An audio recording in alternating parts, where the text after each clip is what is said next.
अस्सलाम वालेकुम स्टूडेंट्स। आज आपका जो है लेक्चर वो थर्ड के हवाले से जियोमॉर्फिक प्रोसेसेस के ऊपर है।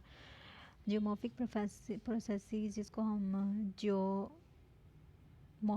अमामिल उर्दू में कहते हैं, उनके बारे में जो है वो आज हम डिस्कस करेंगे। जियोमॉर्फिक प्रोसेसेस ये तमाम उन अवामिल पर मुश्तमिल होता है जो कि हमारी अर्थ के ऊपर चेंजेस लाने के अंदर जो है वो बड़ा अहम किरदार अदा करते हैं। सो स्टार्ट करते हैं अपना लेक्चर। अच्छा जी, सबसे पहले जियोमॉर्फिक प्रोसेसेस पढ़ने से पहले हमें एक टर्म जो है वो देख लेनी चाहिए, जैसे जियोमॉर्फोलॉजी जो है वो ज्योग्राफी के अंदर एक बहुत बड़ा डिसिप्लिन है। इसके अलावा एक बहुत अलहदा जो है एक सब्जेक्ट के तौर पे भी जियोमॉर्फोलॉजी को पढ़ा जाता है। और इस क्या होता है जियोमॉर्फोलॉजी के अंदर, सबसे पहले हम देखेंगे एक्चुअली जियोमॉर्फोलॉजी जो है वो किस चीज़ को डिफ़ाइन करता है। अगर वर्ड ये कहाँ से ड्राइव हुआ है, ये एक ग्रीक वर्ड है। इसमें सबसे पहले अगर हम इसको पार्ट्स के अंदर डिवाइड करें तो जियो का मतलब होता है अर्थ यानी कि आपकी ज़मीन, मॉर्फी जिसका मतलब है फॉर्म, कोई भी शक्ल, एंड लोगोस जिसका मतलब है स्टडी। ये जियोमॉर्फिक लोगोस ये एक ग्रीक वर्ड था जिसको बाद में जियोमॉर्फोलॉजी का नाम दे दिया गया, यानी कि अर्थ फॉर्म स्टडी। यहाँ पर हम डिफरेंट फॉर्म्स जो कि अर्थ के हैं उनके मुतालिक जो हैं वो बहुत तफसीला मुताला करते हैं। अभी क्या है, यहाँ पर जियोमॉर्फोलॉजी के अंदर साइंटिफिक स्टडी की जाती है किसकी, लैंडफॉर्म्स की। लैंडफॉर्म्स जो कि ज़मीन के ऊपर पाए जाते हैं किसी भी शक्ल में, चाहे वो आपके माउंटेन्स हों, चाहे आपके प्लेटूज़ हों, या कुछ भी हो। और इन प्रोसेसेस डिफरेंट प्रोसेसेस के ज़रिए से जब ये जो है इनकी शेप चेंज होती है और जो भी इनके ऊपर चेंजेस आते उसके मतलब जो है वो थॉरली यहाँ पर जियोमॉर्फोलॉजी के अंदर रीड आउट किया जाता है। मेरे ख्याल में आपको जियोमॉर्फोलॉजी की जो टर्म है वो थोड़ी सी क्लियर हो चुकी होगी। अब थोड़ा सा आगे चलते हैं। अब जियोमॉर्फोलॉजी क्या है, एक कंपोजिट साइंस है और इसके अंदर जो है वो लैंड फॉर्म्स को स्टडी किया जाता है। और ना सिर्फ ये लैंड फॉर्म जो कि इस वक्त अपनी असल हालत में मौजूद हैं, बल्कि वो तमाम अवामिल जो कि और बहुत से प्रोसेसेस जिनके ज़रिए से ये गुज़रे उनके मतलब भी इसके अंदर जो है वो रीड आउट किया जाता है। इसके अलावा वो तमाम वजूहात जो कि इन लैंड फॉर्म्स को चेंज करने का जो है वो सबब बना, उनके मतलब भी जियोमॉर्फोलॉजी के अंदर जो है वो थोरली स्टडी किया जाता है। इसके अलावा जियोमॉर्फोलॉजी जो है वो प्रैक्टिस की जाती है फ़िज़िकल ज्योग्राफी के अंदर, जो कि इस वक्त आप लोग खुद पढ़ रहे हैं। जियोलॉजी है, जियोलॉजी जो है वो अर्थ साइंसेस का एक सब्जेक्ट है। इसी तरह से geodesy, engineering geology, archaeology and Jio technological engineering, ये वो तमाम डिसिप्लिन्स हैं जिनके अंदर इस वक्त जियोमॉर्फोलॉजी को जो है वो एज़ आ बेसिक सब्जेक्ट के तौर पर पढ़ाया जा रहा है। इस वजह से जियोमॉर्फोलॉजी को बहुत ज़्यादा अहमियत हासिल है जोग्राफ़ी के अंदर, और specially in the physical geography यानी कि तबई जोग्राफिया में, जो कि आपका सलेबस जो है उसके ऊपर मुश्तमिल है। अब थोड़ा सा जियोमॉर्फोलॉजिक प्रोसेसेस की तरफ आ जाते हैं कि कौन से प्रोसेसेस हैं जो कि जियोमॉर्फिक अवामिल जिन्हें कहा जाता है, वो कौन कौन से अवामिल हैं जो कि रिस्पॉन्सिबल हैं फॉर्मेशन के अंदर लैंड फॉर्म्स की, और इसी तरह से अर्थ सरफेस की जितनी भी तब्दीलियाँ हैं उनके अंदर जो है ये शामिल हैं। वो तमाम के तमाम जियोमॉर्फिक प्रोसेसेस जो हैं इस वक्त जो भी जिस तरह की भी, इसी तरह से फ़िज़िकल और जो भी केमिकल इंटरेक्शंस हो रहे हैं हमारी ज़मीन के ऊपर, ज़रूरी नहीं है कि सिर्फ़ और सिर्फ फ़िज़िकल इंटरेक्शंस हों, हवा चले, दरिया बहें। इसके अलावा और भी बहुत सारे केमिकल जो हैं वो डिफरेंट किस्म की एक्टिविटीज़ हैं जो कि आपकी सरज़मीन के ऊपर जो हैं वो हो रही हैं। और इसी तरह से बहुत सारी नेचुरल फोर्सेस, वो तमाम कुदरती ताकतें जो कि सरगर्म अमल हैं, वो ये कोज़ हैं तमाम लैंडफॉर्म्स को सरज़मीन के ऊपर बनाने में। अब हो सकता है कि ये तमाम की तमाम जो फ़िज़िकल और केमिकल जो है इंटरेक्शंस हैं और साथ मिलकर नेचुरल फोर्सेस जो हैं वो कोई लैंडफॉर्म्स को जो है वो डिज़ाइन भी कर सकती हैं, उन लैंडफॉर्म्स को जो है वो ख़त्म भी कर सकती हैं। इट डिपेंड्स कि ये कौन सी एक्टिविटी जो है वो किस किस्म की जो है वो सरगर्मी के अंदर मशगूल है। वो प्रोसेसेस जो हैं वो आगे जाकर हम डिटेल के अंदर जो है वो रीड आउट भी करेंगे। इसी तरह से जब हम डेफिनेशन की तरफ जाते हैं जियोमॉर्फिक प्रोसेसेस की, तो वो तमाम फ़िज़िकल और केमिकल चेंजेस जो कि अफ़ेक्ट कर रहे हैं या मॉडिफाई कर रहे हैं अर्थ का जो है सर्जिकल फॉर्म को। सर्जिकल फॉर्म यहाँ पर क्या है जी, अर्थ की जो लुक है, जो कि अर्थ की हमें लुक जो नज़र आ रही है, जहाँ इसका जो नेचुरल जो है वो फॉर्म है, उसको जब उसको चेंज कर देता है। अब वो चेंज करने वाले अवामिल कौन से हैं, जो हम पीछे भी डिस्कस कर चुके हैं। वो फ़िज़िकल हो सकते हैं, केमिकल हो सकते हैं और नेचुरल फोर्सेस हो सकती हैं। अगर यहाँ पर मैं फ़िज़िकल चेंजेस की बात करूँ तो फ़िज़िकल चेंजेस में आपके पास माउंटेन्स हैं, प्लेटूज़ हैं, रिवर्स हैं। ये वो फ़िज़िकली जो हैं लैंडफॉर्म्स आपको मिलते हैं। इसी तरह से जब हम केमिकल चेंजेस की बात करते हैं तो बहुत से केमिकल्स जो हैं वो इंटरेक्ट कर रहे हैं और किसी भी चीज़ को के साथ जब केमिकल रिएक्शन होता है तो वो उसकी ना सिर्फ शक्ल को तब्दील कर देता है, बल्कि वो जो है उसकी फॉर्म को, उसकी कंपोजिशन को और एंड ऑल डेट सब चीज़ों को जो है वो चेंज कर देता है। सो जब फिज़िकल और केमिकल और नेचुरल फोर्सेस एक दूसरे के साथ मिलकर काम करती हैं तो इससे अर्थ सर्जिकल फॉर्म जो है वो चेंज हो जाता है। ये थॉर्नबरी की किताब से डेफिनेशन ली गई है। अच्छा जी, अब कौन से प्रोसेसेस हैं या डिटरमिन किए जाते हैं जो कि आपको जोमोफिक प्रोसेस के अंदर डिटर्मिनेंट्स हैं जो कि बहुत ज़्यादा एक्टिव हैं और बहुत ज़्यादा असर रखते हैं इस प्रोसेस के अंदर। तो बहुत सारे इनमें सबसे पहले नेचुरल इन्वायरमेंट के वेरिएबल्स आ जाते हैं।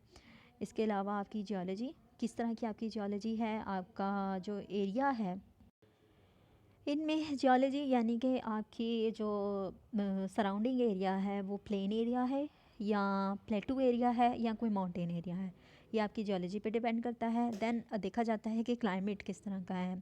कोल्ड क्लाइमेट है, वार्म क्लाइमेट है, टेम्परेट यानी कि मोतदल क्लाइमेट है, ना ज़्यादा सर्दी है ना ज़्यादा गर्मी है। क्लाइमेट यहाँ पर आबोहवा को कहा जाएगा, ठीक है। सो ये क्लाइमेट भी बहुत ज़्यादा जो है वो डिटरमिन करता है इस चीज़ को।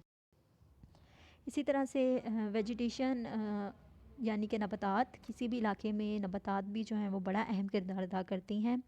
वहाँ के लैंडफॉर्म्स के अंदर जहाँ पर जो है नबातात ज़्यादा होती हैं वहाँ पर तोड़ फोड़ जो है वो कम से कम होता है, जबकि जहाँ नबातात की कमी होती है वहाँ पर जो तोड़ फोड़ का अमल है वो ज़्यादा होता है। इसी तरह से बेस लेवल किस तरह का, यानी कि आपका पानी जो है वो किस तरह का है, अंडरग्राउंड वाटर।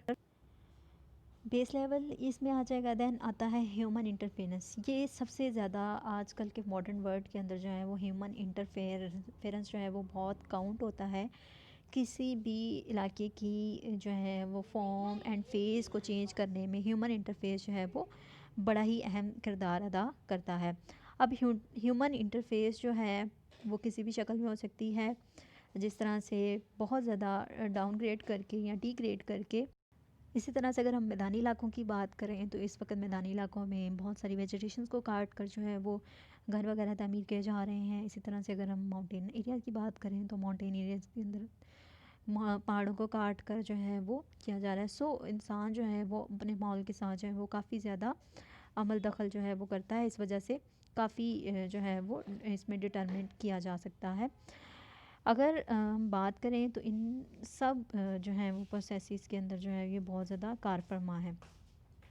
अच्छा जी, अब जियोमॉर्फिक प्रोसेसेस के एजेंट्स जो हैं, एजेंट्स यानी कि वो तमाम अरकान या रुकन जो कि जियोमॉर्फिक प्रोसेसेस के अंदर जो हैं वो सरगर्म अमल होते हैं और इसकी एक्टिविटी को जो है वो बहुत ज़्यादा स्ट्रॉन्ग बना देते हैं। इसमें सबसे पहले रिवर आ जाता है। अब रिवर जो है वो किस जगह पर बहुत ज़्यादा एक्टिव आपको नज़र आएगा, वो ऐसे इन्वायरमेंट में जहाँ पर ह्यूमिडिटी होगी, ह्यूमिड जियोमॉर्फिक एनवायरनमेंट। तो मोस्टली रिवर जो है वो एक्टिव होता है ह्यूमिड इन्वायरमेंट के अंदर। इसी तरह से दूसरे नंबर पर विंड यानी कि हवा। हवा जो है ये भी जियोमॉर्फिक प्रोसेस का एक बहुत बड़ा एजेंट है, जो कि एरिड इन्वायरमेंट यानी कि एरिड इन्वायरमेंट ऐसा इन्वायरमेंट जहाँ पर आपको नमी जो है वो कम मिलती है और खुश्की ज़्यादा मिलती है। ऐसे इन्वायरमेंट के अंदर जो है वो विंड जो है वो as an agent geomorphic process का बहुत ज़्यादा एक्टिवली वर्क करता है।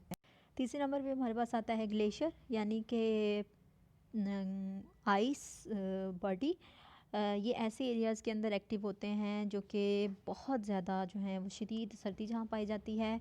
मोस्टली जो आपके पोल्स हैं, नॉर्थ पोल और साउथ पोल, यानी कि वहाँ पर जो आपके बहुत ज़्यादा जो है वो ग्लेशियर फॉर्मेशन है, वहाँ पर आपको ग्लेशियर जो है वो जियोमॉर्फिक प्रोसेस का एज एन एजेंट वर्क करता हुआ नज़र आता है।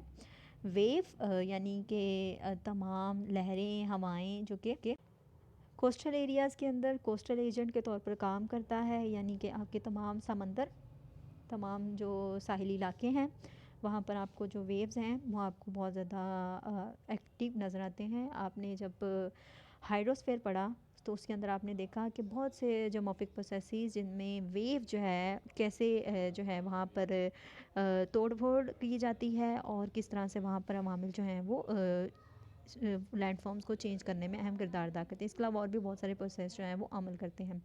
अब ये जो एजेंट्स हैं वो डिफरेंट इनकी एक्टिविटीज़ कहलाती हैं और ये डिफरेंट एक्टिविटीज़ करते हैं। इसमें जैसे हमने एजेंट्स पढ़े तो इनकी एक्टिविटीज़ भी जो हैं वो इनके नाम से ही जो है वो माखूज़ की जाती हैं। जैसे कि विंड जो है वो जब एक्टिविटी परफॉर्म्स करती हैं तो उनको विंड एक्टिविटीज़ कहा जाएगा। सेकंड नंबर पे रिवर की जो एक्टिविटीज़ हैं उसकी चेंज जो लाएंगी, देन ग्लेशियर एक्टिविटीज़ हैं और वेव एक्टिविटीज़ हैं। ये तमाम के तमाम जो हैं ये एजेंट्स इन एक्टिविटीज़ के थ्रू चेंज लाएंगे। अब इसके अंदर बहुत सारे प्रोसेसेस इंक्लूड हैं। मेनली 3 प्रोसेस जो हैं ये सारे तमाम एजेंट्स, जिसमें रिवर है, एयर यानी कि विंड है, ग्लेशियर है और चौथे नंबर पर जो है वो आपकी वेव है। ये चारों पांचों मिलकर प्रोसेसेस बेसिकली 3 तरह की एक्टिविटीज़ करते हैं और इन 3 एक्टिविटीज़ परफॉर्म करते हैं। इनमें प्रोसेस में सबसे पहले आती है इरोजन। ये चारों एजेंट्स जिनमें रिवर, विंड, ग्लेशियर और वेव, ये चारों एजेंट्स मिलकर सबसे पहले तोड़ फोड़ का अमल करते हैं, जिसको एरोजन यानी कि तोड़ फोड़ जोग्राफ़ी के टर्म के अंदर उसको एरोजन कहा जाता है। इसके बाद ये तोड़ फोड़ के अमल के बाद ये ही एजेंट्स क्या करते हैं, दूसरे नंबर पर उस मटेरियल को ट्रांसपोर्ट करते हैं, जिसे ट्रांसपोर्टेशन का नाम दिया जाता है। अब ये सेकंड प्रोसेस के बाद जब ये तमाम एजेंट्स एक मटेरियल को तोड़ने के बाद उसको एक जगह से दूसरी जगह ट्रांसपोर्ट कर देते हैं या मुंतकिल कर देते हैं, तो तीसरा अहम प्रोसेस जो कि यही एजेंट्स परफॉर्म कर वो है डिपोजिशन, यानी कि उस मवाद को कहीं ना कहीं जमा करने का अमल। हम देखते हैं कि ये ही एजेंट्स जब सबसे पहले तोड़ फोड़ का अमल करते हैं, देन उसी मटेरियल को ट्रांसफ़र करते हैं एंड देन वो कहीं ना कहीं डिपॉजिट कर देते हैं। इसके बाद प्रोडक्ट्स ऑफ जियोमॉर्फिक प्रोसेसेस के अंदर कौन से प्रोडक्ट्स हैं, जिसमें सबसे पहले प्रोसेस और जिसमें एरोजन है, ट्रांसपोर्टेशन है। ये सबसे पहला प्रोसेस है जिसमें एरोजन एंड ट्रांसपोर्टेशन होती है। देन डेपोजिशन की जाती है, तो डेपोजिशन के अंदर जो है वो एरोजनल लैंडफॉर्म फीचर्स बनाए जाते हैं। ट्रांसपोर्टेशन जिसमें डिपोजनल लैंडफॉर्म फीचर्स हैं। अब जब सबसे पहले हमने देखा कि अब हम जब देखते हैं कि एरोजन जब होती है तो वो एरोडेड मटेरियल जो है वो ट्रांसफ़र होना बहुत ज़्यादा ज़रूरी है। अब वो एरोडेड मटेरियल किस तरह से ट्रांसफ़र होगा, वो पानी के साथ बह के जा सकता है रिवर की फॉर्म में, हवा के ज़रिए एक जगह से दूसरी जगह मुंतकिल हो सकता है। ग्लेशियर जब मूव करता है तो एक जगह से जो दूसरी जगह जो है वो ट्रांसपोर्टेशन का जो है वो प्रोसेस स्टार्ट हो जाता है। इसके बाद जब वो एरोजनल मटीरियल जब डिपॉजिट हो जाता है तो वो क्या बना देता है, डिफरेंट किस्म के लैंडफॉर्म फीचर्स बना। इसके बाद हो सकता है कि ट्रांसपोर्ट मटेरियल जब हो तो वो बहुत सारे डिपोजिशन लैंडफॉर्म फीचर्स बनते हैं। कुछ डिपॉजिट मटेरियल क्या करता है, पहले से जो लैंडफॉर्म्स बने होते हैं बाज़ उनको एरोड करता है, उनको तोड़ फोड़ करता है और कुछ मटेरियल वहाँ पर डिपॉजिट कर देता है और कुछ मटेरियल जो है वो ट्रांसपोर्ट होकर किसी और जगह पर जाकर जो है वो डिपॉजिट हो जाता है। ये तीनों प्रोसेसेस जो हैं वो हर जगह पर आपको जो है वो मिलेंगे, जिसमें एरोजन, ट्रांसपोर्ट एंड डिपोजिशन।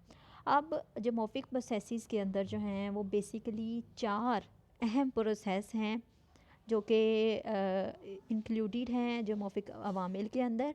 ये तो हमने जो पीछे पढ़े वो थे इसके एजेंट्स और एजेंट्स के काम। अब जियोमॉर्फिक प्रोसेस की जब हम बात करते हैं तो इसमें सबसे पहले आता है terrestrial processes, extra terrestrial processes, तीसरे नंबर पे आते हैं एक्सोजेनिक और एंडोजेनेटिक प्रोसेसेस। अब terrestrial and extra terrestrial processes जो हैं ये वो तमाम प्रोसेसेस हैं जो कि नेचुरली तौर पर जो हैं वो पज़ीर होते हैं, जो कि आपकी ज़मीन से बाहर खला के अंदर जो है वो वहाँ से जो है वो इफ़ेक्ट करते हैं ज़मीन के ऊपर। देन दो अहम प्रोसेसेस जो हैं इसके अंदर आते हैं, जो कि आपकी ज़मीन के ऊपर इन जो हमने पीछे एजेंट्स पढ़े हैं उनके ज़रिए से जो हैं ये दोनों exogenetic processes and endogenetic process जो हैं वो वकूफ़ पज़ीर होते हैं। एक्सोजेनेटिक प्रोसेसेस और एंडोजेनेटिक प्रोसेसेस, और ये बाकी जो हमने terrestrial and extra terrestrial processes हैं के बारे में हम जो हैं वो नेक्स्ट स्लाइड्स के अंदर पढ़ेंगे।